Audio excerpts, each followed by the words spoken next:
नमस्कार साथियों, मैं विकेश कुमार एक बार फिर से आप सभी को स्वागत करता हूं। साथियों 67th बीपीएससी एंड सीडीपीओ के लिए फुल्ली मॉक टेस्ट लाया हूं और साथियों एसडी पब्लिकेशन के प्रैक्टिस सेट संख्या 14 है। देखते हैं आज के मुख्य प्रश्नों को। मंगोल आक्रमणकारी चंगेज खां भारत की उत्तरी पश्चिमी सीमा पर निम्नलिखित में से किसके शासनकाल में आया था? तो साथियों मंगोल आक्रमण जो कि चंगेज खां के नेतृत्व में हुआ था, ये इल्तुतमिश के समय में हुआ था। उस समय गुलाम वंश के शासक इल्तुतमिश थे। अगला सवाल देखें, दिल्ली सल्तनत के तुगलक राजवंश का अंतिम शासक कौन था? तो साथियों तुगलक राजवंश का अंतिम शासक था नासिरी उद्दीन मोहम्मद तुगलक। नासिरी उद्दीन मोहम्मद तुगलक। तो ये दिए गए ऑप्शन में नहीं है, तो होगा इनमें से कोई नहीं, क्योंकि इन्हीं के समय में 1398 ईस्वी में चंगेज खां साथियों तैमूरलंग ने आक्रमण किया और तैमूरलंग के आक्रमण के बाद तुगलक वंश का विनाश हुआ और सैयद वंश की स्थापना खिज्र खां ने किया था, जो कि तैमूरों का सेनापति था। अगला सवाल, चित्तौड़ का कीर्ति स्तंभ किसके शासनकाल में निर्मित हुआ? तो साथियों निर्माण करवाने वाले थे राणा कुंभा, चित्तौड़ के शासक। अगला सवाल, चांदी का सिक्का किसने शुरू किया था? तो चांदी का सिक्का शेरशाह सूरी ने चालू किया था। अगला सवाल है, शेरशाह सूरी अपने अंतर्गत जो है साथियों तांबे के दाम और चांदी के रुपये का विनिमय दर क्या था? तो साथियों शेरशाह सूरी ने चांदी के 180 ग्रेन चलाया था, मूल्य था, और तांबा का था 380। तो साथियों इस प्रकार से अगर देखा जाए तो इन्होंने विनिमय दर रखा था 64:1 में। अगला सवाल देखें, दिल्ली के लाल किले का निर्माण साथियों तो ये करवाने वाले थे शाहजहां मुग़ल बादशाह, जबकि लाल किले के अंदर मोती मस्जिद का निर्माण औरंगजेब ने करवाया था। अगला सवाल देखें, उपनिषदों का फारसी में अनुवाद किसके समय में हुआ था? तो साथियों इस समय मुग़ल बादशाह था शाहजहां और उपनिषदों का फारसी में अनुवाद करने वाले थे दारा शिकोह। इन्होंने उपनिषदों का फारसी में अनुवाद कर इसका नाम साथियों सिर-ए-अकबर रखा था, सिर-ए-अकबर। अगला सवाल देखें, स्प्रिंग टाइगर्स पुस्तक के लेखक? तो साथियों स्प्रिंगिंग टाइगर जो है ये पुस्तक है और इनके लेखक हुयू टोये हैं, हुयू टोये। अगला सवाल देखें, टीपू सुल्तान ने ब्रिटिश सेना को 1780 में हराया था और वे ब्रिटिश सेना थे हेक्टर मुंडो के ये जो साथियों आयरकोट के सेनापति थे पोली लूड। तो टीपू सुल्तान ने 1780 ईस्वी में ब्रिटिश सेना पोली लूड को हराया था। तो ये जो साथियों पोली लूड था हेक्टर मुंडो का सेनापति था। अगला सवाल देखें, अंग्रेज़ों ने श्रीरंगपट्टनम की संधि किसके साथ की थी?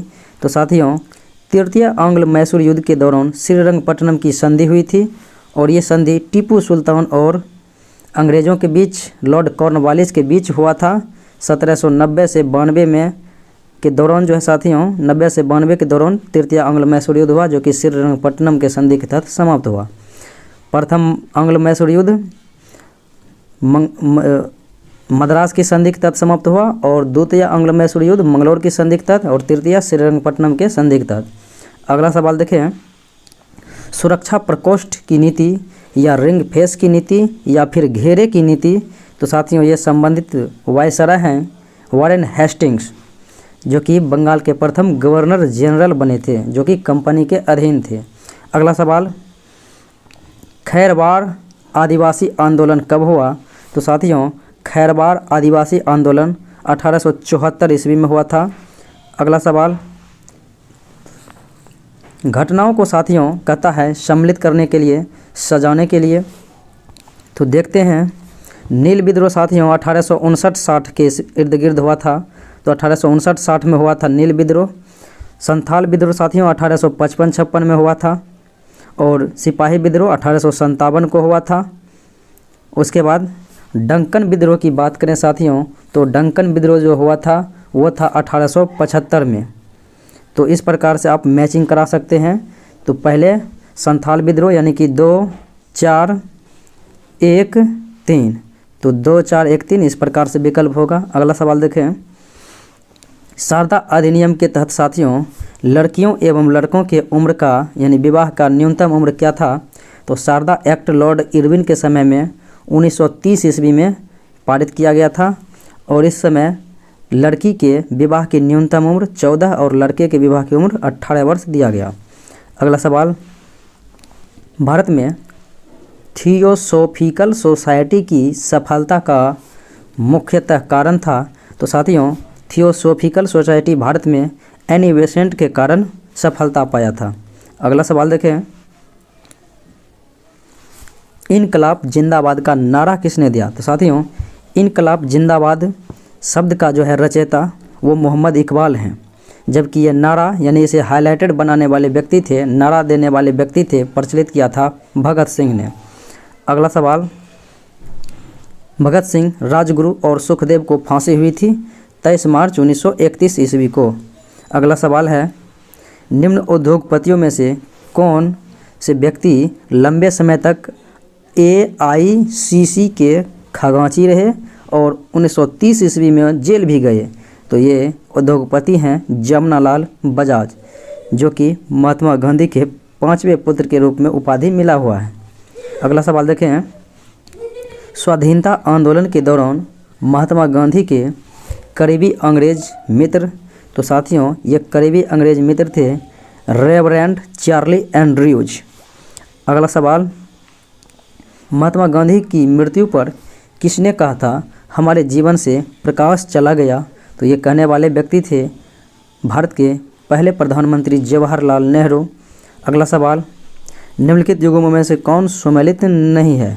तो देखें साथियों, एपीकल्चर शहद की यानी कि मधुमक्खी पालन सही है, सेरीकल्चर सिल्क मार्ग यानी कि रेशम पालन, और पीसीकल्चर मत्स्य पालन सही है। हॉर्टिकल्चर में साथियों फूल की नहीं फ्लोरिकल्चर का होता है, जबकि हॉर्टिकल्चर होता है बागवानी के लिए। तो राइट आंसर डी। अगला सवाल देखें, निम्नलिखित में से कौन कथन सत्य है, सत्य नहीं है? तो साथियों सत्य नहीं है तो देखें तो सभी एकिडनोडर्मस सजीव पर्जक होते हैं। तो साथियों सजीव नहीं होते हैं, यही कथन मेरा गलत है। जबकि गोल कृमि में कोई परिसंचरण तंत्र नहीं होता है, यह सत्य है। अस्थिल मछलियों में वाताशय आमतौर पर से विद्यमान होता है, यह भी बात सत्य है। उपास्थ्यम मछलियों में निषेचन आंतरिक होता है, यह भी सत्य है। अगला सवाल देखें, निम्न औधोभूमि उत्पादित सब्जियों में कौन सी एक रूपांतरित जड़ है? तो साथियों ये जो है आलू, बंडा और केसर, जिमीकंद ये सब जो है तना का रूपांतरित है, जबकि शकरकंद जो है गाजर, मूली और शकरकंद ये सब जड़ के रूपांतरण है। अगला सवाल देखें, सिनकोना की छाल से प्राप्त औषधियों को मलेरिया के उपचार के लिए प्रयुक्त किया जाता था। जिस कृत्रिम औषधि ने इस प्राकृतिक उत्पादक को प्रतिस्थापित किया तो वह है साथियों क्लोरोक्विन, जो कि मलेरिया के दवा में प्रयोग किया जाता है और सिनकोना के छाल से प्राप्त होता है। अगला सवाल, यीस्ट और मशरूम क्या है? तो यीस्ट और मशरूम साथियों ये फंगी है यानी कि कवक है।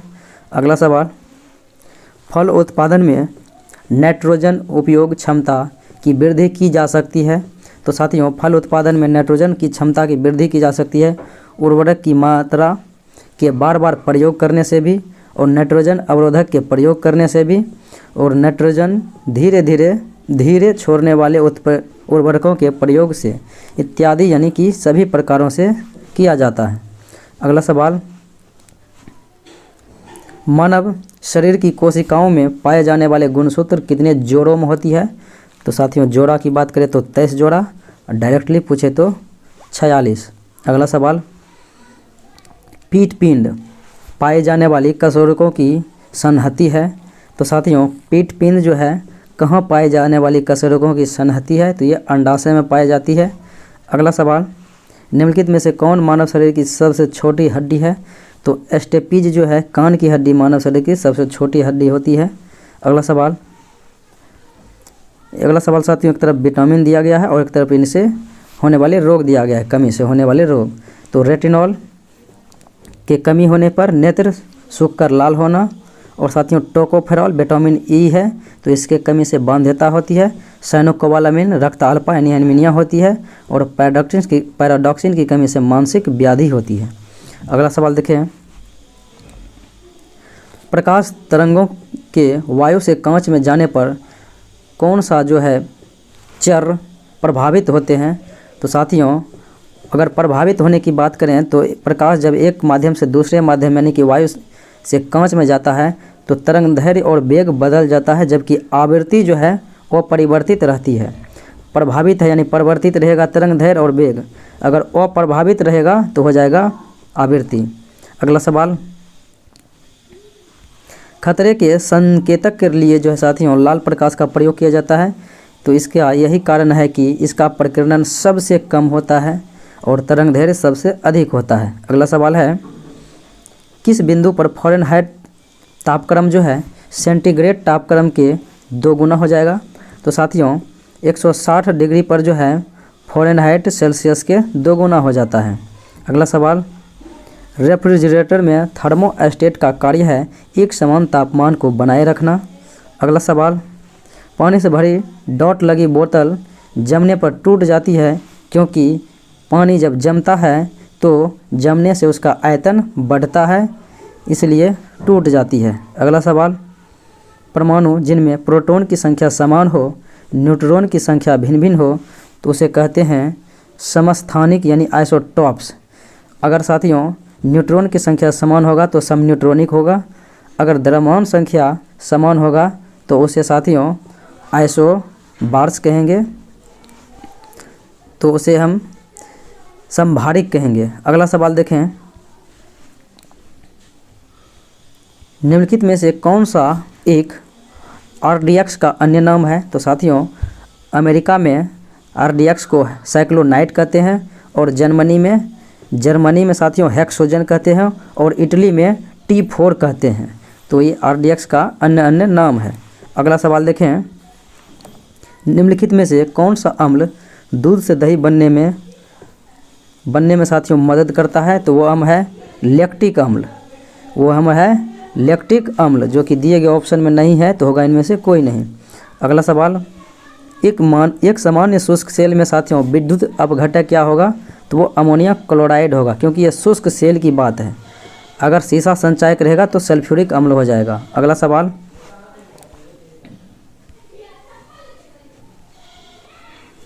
सवाल, है वैयक्तिक प्रयोज्य आय होती है। तो साथियों व्यक्तिक प्रयोज्य आय जो होती है वो होती है व्यक्तिक आय और प्रत्यक्ष करों के अंतर में बराबर। अगला सवाल, अवांछनीय भुगतान संतुलन की समस्या कब होगी। तो अवांछनीय भुगतान समस्या जो है साथियों संतुलन की समस्या होगी जब आयात निर्यात से अधिक हो।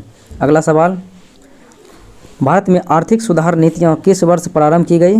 साथियों आर्थिक सुधारीकरण जो हुआ था वो हुआ था 1991 ईस्वी में। आर्थिक उदारीकरण और इनके जनक कहे जाते हैं डॉक्टर मनमोहन सिंह। साथियों इस समय भारत के प्रधानमंत्री थे PV नरसिम्हा राव और वित्त मंत्री थे डॉक्टर मनमोहन सिंह, जिन्हें आर्थिक उदारीकरण के जनक कहते हैं। अगला सवाल, दबाव समूहों के संबंध में निम्नलिखित में से क्या सही नहीं है। तो साथियों दबाव समूह का लक्ष्य सरकार पर कब्जा करना होता है, तो कब्जा करना नहीं होता है, यही जो है गलत है। जबकि दबाव समूहों का लक्ष्य सरकारी नीतियों को प्रभावित करना होता है और दबाव समूह अपने समूह के हित को उजागर करते हैं, ये बात सत्य है। और दबाव समूह जो है साथियों ये अभिलक्षण हितों की समरूपता है। अगला सवाल है, मांग का नियम किस पर आधारित है। तो साथियों मांग का नियम जो है उपभोक्ता की प्राथमिकता पर आधारित है। तो यहाँ पर होगा उपभोक्ता की प्राथमिकता, तो दिए गए ऑप्शन में नहीं है, तो होगा इनमें से कोई नहीं। अगला सवाल, सेज का पूरा नाम। तो साथियों सेज का पूरा नाम होता है स्पेशल इकोनॉमिक जोन। और सेज जो है साथियों सेज नीति की घोषणा की गई थी 2000 ईस्वी में। और साथियों सेज अधिनियम यानी कि स्थापना हुआ था 2005 में। तो 2000 में नीति आई थी और 2005 में यह अधिनियम आया। अगला सवाल है, उपभोग की औसत प्रवृत्ति को किस रूप में परिभाषित किया जाता है? तो उपभोग की औसत प्रवृत्ति को साथियों ये जो है परिभाषित किया जा सकता है और इसका रूप जो है वो इस प्रकार से है कि कुल उपभोग को अगर हम डिवाइड करेंगे कुल आय से। अगला सवाल, 2001 से 2011 के दौरान बिहार राज्य की दशकीय वृद्धि दर औसत 17.7% से कितने प्रतिशत अधिक रहा? तो साथियों 2001 से 11 के दौरान जो है रहा था 17.7 और ये बढ़ के हुआ था 25.42। तो 25.42 अगर साथियों दोनों में से अगर माइनस प्लस करेंगे तो होता है 7.7। तो दिए गए ऑप्शन में नहीं है तो होगा इनमें से कोई नहीं। अगला सवाल है, निम्नलिखित में से कौन सा जिला बिहार के सर्वाधिक महिला साक्षरता दर वाले शीर्ष 5 जिलों के अंतर्गत नहीं है? तो वो जिला साथियों कटिहार नहीं है। जबकि सर्वाधिक साक्षरता की बात करें तो रोहतास पहले स्थान पर है। अगला सवाल, निम्नलिखित में से किसे भारत सरकार का प्रथम विधि अधिकारी समझा जाता है? तो भारत के प्रथम विधि अधिकारी भारत के महान्यायवादी होती है और जिनकी नियुक्ति अनुच्छेद 76 के माध्यम से राष्ट्रपति करते हैं। और साथियों महाधिवक्ता जो होते हैं ये राज्य के सर्वोच्च विधि अधिकारी होते हैं जिनकी नियुक्ति करते हैं 165 अनुच्छेद के अंतर्गत राज्यपाल। अगला सवाल देखें, भारत सरकार में सबसे ऊंचा पद सिविल अधिकारी का कौन सा होता है? तो सिविल अधिकारी का सबसे ऊंचा पद होता है मंत्रिमंडलीय सचिव। अगला सवाल, लोकसभा में राज्यवार सीटों का आवंटन सन 1971 के जनगणना के आधार पर आधारित है। तो यह निर्धारण किस वर्ष तक रहेगा? साथियों 84वां संविधान संशोधन 2001 ईस्वी में आया था और इसमें कहा गया कि 2026 तक यथावत रहेगा। अगला सवाल, लोकसभा को कार्यकाल से पूर्व भी भंग किया जा सकता है और ऐसा किया जा सकता है अनुच्छेद 85 के माध्यम से प्रधानमंत्री की सिफारिश करने पर राष्ट्रपति के द्वारा। अगला सवाल, लोकसभा और राज्यसभा में गणपूर्ति की संख्या होती है? तो साथियों 1/10 होती है, कुल सदस्यों का 10वां भाग। अगला सवाल, संविधान का प्रथम संशोधन जो 1951 ईस्वी में हुआ था तो साथियों इसमें ये जो है संबंधित है कि कुछ राज्यों में दिए गए कृषि व भूमि संबंधी सुधारों से, यानी कि प्रथम जो है संविधान संशोधन हुआ था वो भूमि सुधार से संबंधित है। अगला सवाल, निम्न संविधान संशोधनों में से किस एक के अंतर्गत दिल्ली नेशनल कैपिटल क्षेत्र बना? तो साथियों दिल्ली को राष्ट्रीय राजधानी क्षेत्र घोषित किया था 69वां संविधान संशोधन 1991 ईस्वी में। अगला सवाल है, किस संविधान संशोधन ने शिक्षा का अधिकार प्रदान करने वाला एक नया अनुच्छेद 21 के ए संविधान में जोड़ा? तो वो था साथियों 86वां संविधान संशोधन। ये जो है 2002 में हुआ था और इसके अंतर्गत 6 से 14 वर्ष के बच्चे को निःशुल्क एवं अनिवार्य शिक्षा उपलब्ध कराया जाने का व्यवस्था किया और ये मौलिक अधिकार के अनुच्छेद 21 के ए में रखा गया। अगला सवाल है, पंचायती राज व्यवस्था है? तो साथियों पंचायती राज व्यवस्था है स्थानीय स्तर पर स्वशासन की और जैव संबंधों के साथ त्रिस्तरीय अभिशासन की, उसके बाद लोकतांत्रिक विकेंद्रीकरण की। तो ये 1, 2, 3 होगा राइट आंसर। अगला सवाल है, सरकार की पंचायती राज प्रणाली की मुख्य विशेषता क्या है? तो साथियों पंचायती राज प्रणाली की मुख्य विशेषता है कि इनमें सरकार की 3 श्रेणियां होती है जो कि ग्राम पंचायत, पंचायत समिति और जिला परिषद। उसके बाद इनका लक्ष्य गाँवों को सामाजिक आर्थिक न्याय प्रदान कराना, ये भी सत्य है। और जिला परिषद में इसके सदस्य के रूप में कुछ सांसद होते हैं। तो ये भी बात साथियों सत्य है कि इनमें से सभी कथन सही है। अगला सवाल है साथियों कि अनुसूचित जनजातियों के लिए राष्ट्रीय आयोग गठित करने का प्रावधान संविधान के किस अनुच्छेद में है? तो अनुसूचित जनजाति यानी कि एसटी के लिए अनुच्छेद 338 के क में जो है राष्ट्रीय आयोग यानी एसटी आयोग, अनुसूचित जनजाति आयोग का उल्लेख अनुच्छेद 338 के क में है और अनुसूचित जनजाति आयोग यानी एससी के लिए जो है आयोग का वर्णन 338 में है। और 338 के ख में है साथियों ओबीसी आयोग का उल्लेख। अगला सवाल देखें, यह निश्चय करने का अधिकार कि कौन सी जाति अनुसूचित जाति मानी जाएगी, तो यह साथियों करने का अधिकार है तो वो राष्ट्रपति को यह अधिकार दिया गया है। तो दिए गए ऑप्शन में नहीं है तो होगा इनमें से कोई नहीं, यानी विकल्प नंबर ई। अगला सवाल, ऐतिहासिक नेपाली मंदिर बिहार के किस जिले में है, तो नेपाली मंदिर बिहार के वैशाली जिले में है। अगला सवाल है, होटल मैनेजमेंट इंस्टीट्यूट राज्य के किस जगह अवस्थित है, तो साथियों ये हाजीपुर जिला में है। अगला सवाल, खनिज यानी कि टीन खनिज का उत्पादन बिहार के किस जिले में होता है, तो टीन खनिज का उत्पादन बिहार के गया जिला में होता है। अगला सवाल है कि बिहार में पटना उच्च न्यायालय को स्थापित किया गया था 3 फरवरी 1916 को।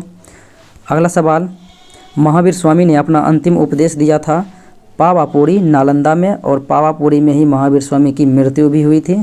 अगला सवाल है, प्रसिद्ध विद्वान मंडन मिश्रा की पत्नी कौन थी, तो साथियों मंडन मिश्रा की जो है पत्नी की नाम की बात करें तो ये थी भारती। अगला सवाल देखें, बिंबिसार ने अपने साम्राज्य के विस्तार के लिए वैवाहिक नीति के अंतर्गत किससे विवाह कर दहेज के रूप में उपजाऊ क्षेत्र लिया, तो साथियों बिंबिसार अपने साम्राज्य के विस्तार के लिए चेलना, क्षेमा और महाकोसला देवी से भी शादी किया, लेकिन उपजाऊ क्षेत्र भूमि दहेज के रूप में वो महाकोसला देवी से यानी कि कौशला देवी से प्राप्त किया। अगला सवाल, बिहार लॉन टेनिस परिषद का साथियों गठन हुआ था 1912 ईस्वी में। अगला सवाल है, बुद्ध के जीवन के समय किस भविष्यवक्ता ने राजा शुद्धोधन यानी कि महात्मा बुद्ध के पिता से कहा था कि यह बालक आगे चलकर सन्यासी बनेगा, तो ये विद्वान कहने वाले थे काल देवल। अगला सवाल है, पूर्णिया, सहरसा, दरभंगा और मुजफ्फरपुर में कौन सी मिट्टी पाई जाती है, तो साथियों पूर्णिया, सहरसा, दरभंगा, मुजफ्फरपुर में ये जो है जलोढ़ मिट्टी पाई जाती है। तो जलोढ़ मिट्टी पाई जाती है, तो साथियों ये जलोढ़ मिट्टी में भी जो है नई जलोढ़ मिट्टी जिसे खादर कहते हैं पाई जाती है, क्योंकि बांगर पुरानी जलोढ़ मिट्टी को कहते हैं और यहाँ पर प्रायः बाढ़ आती है, इसलिए यहाँ पे नई जलोढ़ मिट्टी है, जबकि मुंगेर, भागलपुर, पटना के साइड में बांगर मिट्टी मिलती है। अगला सवाल देखें, राज्य में अभ्रक कहाँ पाया जाता है, तो राज्य में जो है अभ्रक उत्पादन में प्रथम स्थान पर गया है। अगला सवाल है, JBL मेगा फूड पार्क राज्य के किस जिले में है, तो JBL मेगा फूड पार्क ये साथियों बिहार राज्य के रोहतास जिले में है। अगला सवाल है, बिहार में प्रथम सफल चीनी मिल की स्थापना हुई थी 1903 ईस्वी मढ़ौरा में। अगला सवाल, बिहार में औसत वार्षिक वर्षा कितनी होती है, तो औसत वार्षिक वर्षा होती है 1007 मिलीमीटर या फिर 107 सेंटीमीटर। अगला सवाल, सर्वहितैषी समाचार पत्र बिहार के किस जिले से प्रकाशित होती है, तो पटना से प्रकाशित होती है। अगला सवाल है, बिहार सोशलिस्ट पार्टी के संस्थापक, तो ये संस्थापक थे साथियों जयप्रकाश नारायण। तो जयप्रकाश नारायण जो कि ऑप्शन में नहीं है तो होगा इनमें से कोई नहीं। अगला सवाल है, बरौनी स्थित उर्वरक इकाई को केंद्रीय मंत्रिमंडल द्वारा पुनरुद्धार के लिए किसे दिया गया, तो ये साथियों दिया गया था बरौनी उर्वरक इकाई को Hindustan fertilizers corporation limited HFCL को दिया गया था। अगला सवाल है, बिहार में निजी कुरियर डाक सेवा का आरंभ हुआ था 1991 ईस्वी में। अगला सवाल है, अप्रैल 2020 की तुलना में अप्रैल 2021 में भारत के पण्य यानी कि वस्तु के निर्यातों में कितने प्रतिशत वृद्धि दर्ज की गई, तो साथियों +2% की वृद्धि दर्ज की गई, जो कि दिए गए ऑप्शन में नहीं है तो होगा इनमें से कोई नहीं। अगला सवाल है, संघीय बजट 2021-22 में निम्न में से किस पहल का उल्लेख नहीं है, तो साथियों 1920 में जो ये 2021 में जो बजट पेश किया गया तो उनमें उल्लेख नहीं है कि बंगलुरु में निर्धनता रेखा के नीचे रह रहे परिवारों को पाइपलाइन से निःशुल्क गैस पाइप आपूर्ति कराया जाएगा, जबकि उज्ज्वला योजना के तहत 1 करोड़ और लाभार्थी को रसोई गैस निःशुल्क दिया जाएगा, ये तो सत्य है। जम्मू एवं कश्मीर संशासित क्षेत्र में गैस पाइपलाइन परियोजना का प्रारंभ करेगा, ये भी बात सत्य है। और इसके बाद शहरी गैस वितरण नेटवर्क के अंतर्गत 100 नए जिले को शामिल करेगा, ये भी था। अगला सवाल है, जेवर एयरपोर्ट और फिल्म सिटी के बीच भारत की पहली पॉड टैक्सी संचालित की जा रही है। तो बताना यह है कि जेवर हवाई अड्डा कहाँ स्थित है। ये साथियों उत्तर प्रदेश के नोएडा में स्थित है।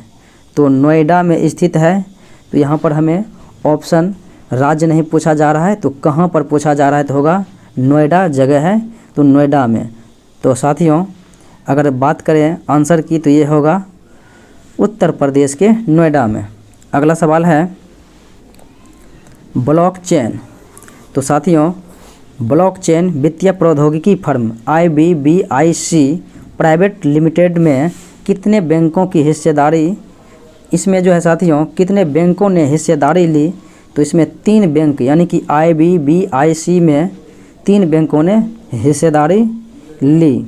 अगला सवाल देखें, उच्च शिक्षा में छात्रों के लिए कई प्रविष्टियाँ और निकास विकल्प प्रदान करने के लिए किसने एकेडमिक बैंक ऑफ क्रेडिट सहित कई शैक्षिक पहल की शुरुआत की, तो ये किया था नरेंद्र मोदी, भारत के प्रधानमंत्री। अगला सवाल है, भारतीय नौसेना का जहाज़ का नाम बताना है जो एक्सरसाइज कैटलेस एक्सप्रेस 2021 में भाग ले रहा है। तो INS तलवार जो है एक्सरसाइज कैटलेस में भाग ले रहा है। तो साथियों इसी प्रकार से अगले प्रश्नों को देखें। तो जयंती का हाल ही में निधन हो गया। तो जयंती एक जो थी अभिनेत्री थी। अगला सवाल है, स्वराज पार्टी का गठन जो हुआ था, तो ये कहता है किसकी असफलता के बाद हुआ। तो असहयोग आंदोलन जो कि 1920-22 के दौरान हुआ था, इन्हीं की असफलता के बाद स्वराज पार्टी की स्थापना की गई थी मोतीलाल नेहरू एवं चित्तरंजन दास के द्वारा। अगला सवाल है, स्वराज पार्टी के संस्थापक यानी स्थापना किसने किया। तो साथियों किया था मोतीलाल नेहरू और चित्तरंजन दास। तो चित्तरंजन दास और मोतीलाल नेहरू किसी भी ऑप्शन में नहीं है, तो होगा इनमें से कोई नहीं, जो कि 1 जनवरी 1923 ईस्वी को किया गया था। अगला सवाल है, निम्नलिखित में से कौन देशबंधु के नाम से प्रसिद्ध है। तो देशबंधु चित्तरंजन दास को कहा जाता है, दीनबंधु CF एंड्रूज को, और शिमला का साधु A.O. ह्यूम को। अगला सवाल है, भारतीय संघ में राजवाड़ों का विलय आधिकारिक किस सन में हुआ। तो साथियों अधिकों से अधिक राजवाड़े की जो है विलय भारत में 1947 15 अगस्त 1947 को ही हुआ, जबकि 3 राजवाड़े को छोड़ के, और 3 ये राजवाड़े जो थे वो थे जूनागढ़, हैदराबाद और जम्मू कश्मीर, जिन्हें 1948 में सरदार वल्लभ भाई पटेल और PP मेनन के सहयोग से मिलाया गया। अगला सवाल है, राज्यों का विलयीकरण के नेतृत्व किसने किया। तो विलयीकरण का नेतृत्व किया था वल्लभ भाई पटेल और PP मेनन ने। तो साथियों अगला सवाल है, कैबिनेट मिशन योजना के अंतर्गत संविधान निर्मात्री परिषद में प्रत्येक प्रांत को आवंटित किया गया था जनसंख्या के आधार पर। तो कहता है इसके आधार पर कितनी जनसंख्या के अनुसार पर यानी कितनी जनसंख्या के आधार पर 1 सीट का आवंटन किया गया। तो 10 लाख आबादी पर जो है 1 सीटों का आवंटन किया गया था। अगला सवाल है, संविधान का पहला सत्र हुआ था साथियों 9 दिसंबर 1946 को, और इसके अध्यक्ष के रूप में यानी बुजुर्ग सदस्य के रूप में अध्यक्ष चुना गया था सच्चिदानंद सिन्हा को, जबकि 11 दिसंबर 1946 को डॉक्टर राजेंद्र प्रसाद को संविधान सभा का अस्थायी अध्यक्ष बनाया गया। अगला सवाल है, भारतीय उपनिवेश के लिए प्रभुत्व संपन्न संविधान के प्रथम अध्यक्ष थे डॉक्टर राजेंद्र प्रसाद। अगला सवाल, 15 अगस्त 1947 के बाद भारत का कौन सा भाग पुर्तगाल के अधीन रहा था। तो साथियों पुर्तगाल के अधीन रहा था गोवा, जो कि 1961 ईस्वी में जो है गोवा को आज़ाद किया गया था पुर्तगालियों से। अगला सवाल है, ताम्रसम काल में महाराष्ट्र के लोग मृतकों को घर के फर्श के नीचे किस तरह रखकर दफनाते थे। तो साथियों उत्तर से दक्षिण की ओर रख के जो है दफनाते थे, सिर या उत्तर की ओर और पैर दक्षिण की ओर। अगला सवाल है, आरंभिक वैदिक साहित्य में सर्वाधिक वर्णित नदी सिंधु है, जबकि सबसे पवित्र नदी सरस्वती को माना गया है। अगला सवाल है त्रिपिटक क्या है? तो त्रिपिटक साथियों बुद्ध के उपदेशों का संग्रह है। अगला सवाल है हेलियोडोरस का वैश्यनगर अभिलेख संबंधित है? तो साथियों ये संबंधित है शासक संकर्षण और प्रद्युम्न और वासुदेव से।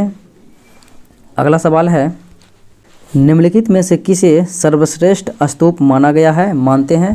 तो साथियों सांची के स्तूप को सर्वश्रेष्ठ स्तूप माना गया है, जिसका निर्माणकर्ता थे ये मौर्य साम्राज्य अशोक ने किया था। और साथियों ये रायसेन जिला मध्य प्रदेश में है, तो होगा इनमें से कोई नहीं। अगला सवाल है विक्रम संवत एवं शक संवत के बीच अंतर? तो साथियों विक्रम संवत हुआ था 57 ईस्वी पूर्व में और शक संवत हुआ था प्रारंभ 78 ईस्वी में। अगर इन दोनों को साथियों जोड़ें तो होगा 135 वर्ष, तो दोनों का अंतर होगा 135 वर्ष डिफरेंस है। अगला सवाल देखें गुप्त युग में जो है भूमि राजस्व की दर थी? तो साथियों भूमि राजस्व की दर उपज का 6वां भाग था। अगला सवाल है हिंदू बौद्ध हिंदू जैन शैलकृत गुफाएं एक साथ विद्यमान है? तो एलोरा में जो है गुफाओं में हिंदू बौद्ध जैन तीनों का वर्णन किया गया है और इसके निर्माता थे राष्ट्रकूट शासक कृष्ण प्रथम। अगला सवाल देखें निम्नलिखित साहित्य की शास्त्रीय पुस्तकों में से कौन गुप्त काल में लिखी गई थी? तो साथियों गुप्त काल में लिखी गई पुस्तक हैं अमरकोश के लेखक अमर सिंह और कामसूत्र के लेखक वात्स्यायन और मेघदूत के लेखक कालिदास और मुद्रा राक्षस के लेखक विशाख दत्त। तो ये चारों पुस्तक जो है गुप्त काल में ही लिखा गया था।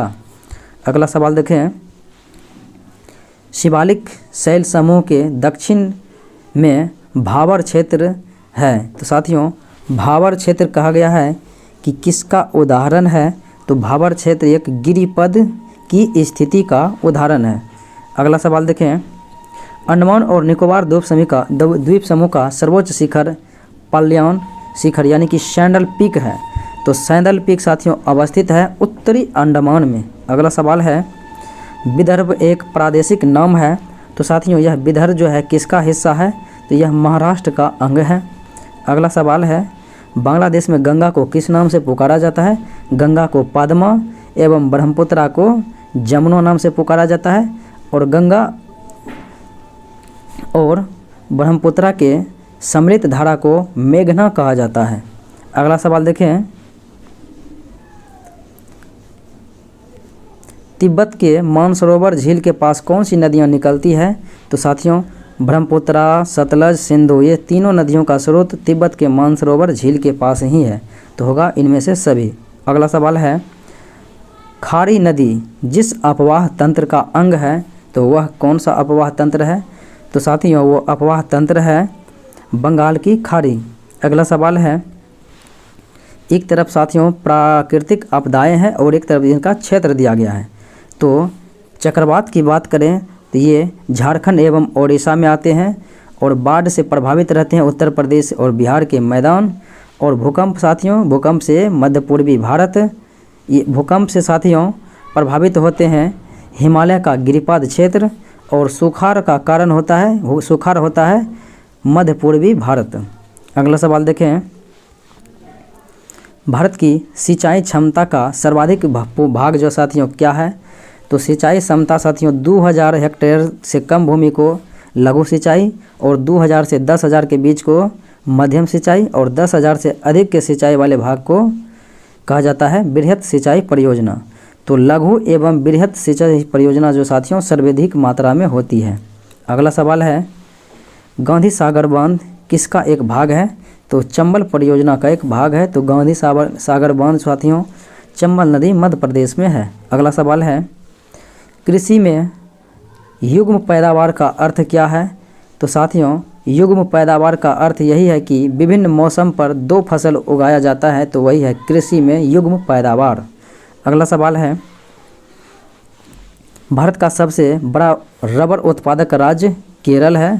अगला सवाल सस्य वानिकी का राष्ट्रीय शोध केंद्र कहाँ है? तो सस्य वानिकी का राष्ट्रीय शोध केंद्र झांसी में है। अगला सवाल निम्नलिखित में से कौन 5वीं बार नेपाल के प्रधानमंत्री बने हैं? तो ये बने हैं शेर बहादुर देवबा। अगला सवाल है, ओलंपिक खेलों की जिम्नास्टिक प्रतियोगिता को जज करने के लिए चुने जाने वाले पहले भारतीय का नाम है दीपक काबरा। अगला सवाल है, 2026 विश्व बैडमिंटन चैंपियनशिप की मेज़बानी तो ये भारत को दिया गया है। अगला सवाल है, यशपाल शर्मा का हाल ही में निधन हो गया और वह एक क्रिकेटर थे। अगला सवाल, भूतपूर्व हड़प्पा युग की कलाकृतियाँ कहाँ से मिलती है? तो भूतपूर्व कलाकृतियाँ मिलती है हड़प्पा युग की जलगांव महाराष्ट्र से। अगला सवाल है, भारतीय नौसेना ने अमेरिका स्थित एरोस्पेस कंपनी बोइंग से साथियों केमा जो है पनडुब्बी रोधी युद्धक विमान P-81 प्राप्त किया? तो ये साथियों 10वां किया था, तो दिए गए ऑप्शन में नहीं है, 10वां नहीं दिया गया है, तो 10वां ही प्राप्त किया था, तो होगा इनमें से कोई नहीं। अगला सवाल है, 679 मेगावाट लोअर अरुण जल विद्युत परियोजना। तो अरुण जल विद्युत परियोजना विकसित करने के लिए भारत ने किस देश के साथ 1.3 बिलियन अमेरिकी डॉलर के साथ समझौते पर हस्ताक्षर किया? तो भारत नेपाल के साथ समझौता किया। अगला सवाल है, मिस्टर वंडरफुल तो साथियों एक खिलाड़ी है, तो वो खिलाड़ी है पॉल ऑर्नडॉफ। तो पॉल ऑर्नडॉफ जो कि मिस्टर वंडरफुल के नाम से प्रसिद्ध हैं और ये साथियों इनका निधन हो गया, तो वह क्या थे? तो वो साथियों मिस्टर वंडरफुल के नाम से प्रसिद्ध पॉल ऑर्नडॉफ अमेरिकी पहलवान थे, तो ये होगा अमेरिकी पहलवान थे। अगला सवाल है, गुजरात के गांधीनगर में राष्ट्रीय फॉरेंसिक विज्ञान विश्वविद्यालय में अनुसंधान आधारित उत्कृष्टता केंद्र का उद्घाटन किया अमित शाह ने।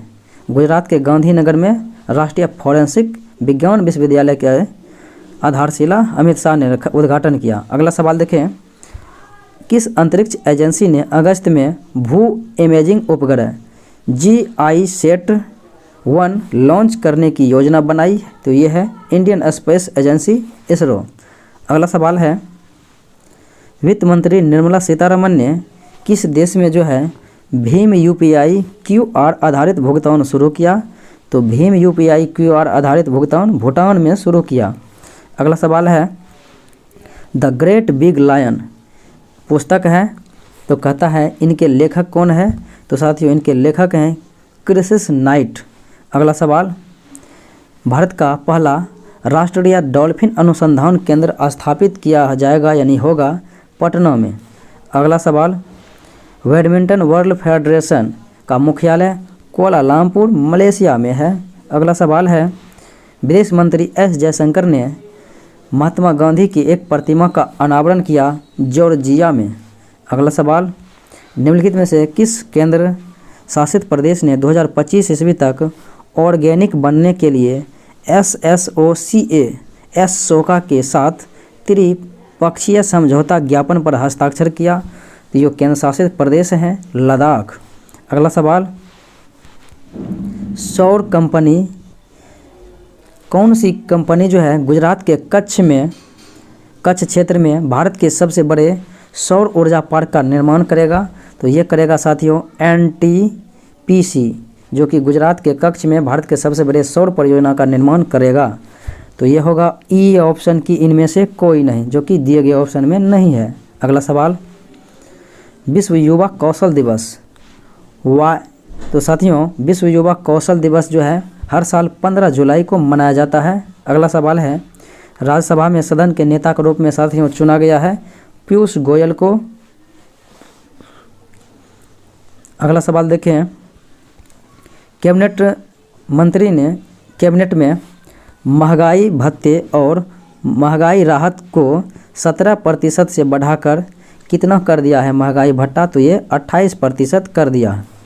अगला सवाल है, टोक्यो ओलंपिक के चीयरिंग सॉन्ग जिनका नाम है हिंदुस्तानी वे, तो इनके गायक का नाम बताना है। तो गायक है अनन्या बिरला और इसके रचयिता जो थे लेखक थे AR रहमान थे। अगला सवाल, कैबिनेट ने कितने समय के लिए कितने वर्ष के लिए केंद्र प्रायोजित योजना राष्ट्रीय आयुष मिशन को जारी रखने की मंजूरी दी। तो कैबिनेट ने 5 वर्षों तक के लिए जो है केंद्रीय प्रायोजित योजना राष्ट्रीय आयुष मिशन जारी रखने की मंजूरी दी। अगला सवाल है, Urdu poets and writers James of Deccan एक पुस्तक है। तो साथियों इनके लेखक कहा जाता है, तो जेम्स ऑफ डेक्कन के लेखक हैं J.S. इफ्तेखार। अगला सवाल, भारतीय रिजर्व बैंक ने किस पर जो है प्रतिबंध लगाया, किस भुगतान पर? तो ये साथियों मास्टर कार्ड पर जो है भुगतान पर जो है मास्टर कार्ड भुगतान पर प्रतिबंध लगा दिया है, भारतीय रिजर्व बैंक ने बैन कर दिया है। तो ऑप्शन होगा ई कि इनमें से कोई नहीं। अगला सवाल है, उस इंजन का नाम बताना है जिसका उपयोग कर इसरो द्वारा गगनयान कार्यक्रम का सफलतापूर्वक परीक्षण किया गया था। तो साथियों GSLV MK3 से लॉन्च किया गया था और ये इंजन था विकास इंजन, इन्हीं के द्वारा लॉन्च किया गया था इसरो द्वारा गगनयान कार्यक्रम। तो साथियों ये था आज का मुख्य प्रश्न एवं उत्तर, यानी आज का फुली मॉक टेस्ट। तो साथियों उम्मीद है कि अच्छा लगा होगा। अच्छा लगे तो लाइक शेयर सब्सक्राइब जरूर करें। तो साथियों ये PDF आपको नॉलेज जंक्शन मस्ती टेलीग्राम चैनल पर उपलब्ध रहेगा, वहाँ से आप डाउनलोड कर सकते हैं। आज इतना ही, पुनः अगले वीडियो में मिलते हैं, तब तक के लिए धन्यवाद।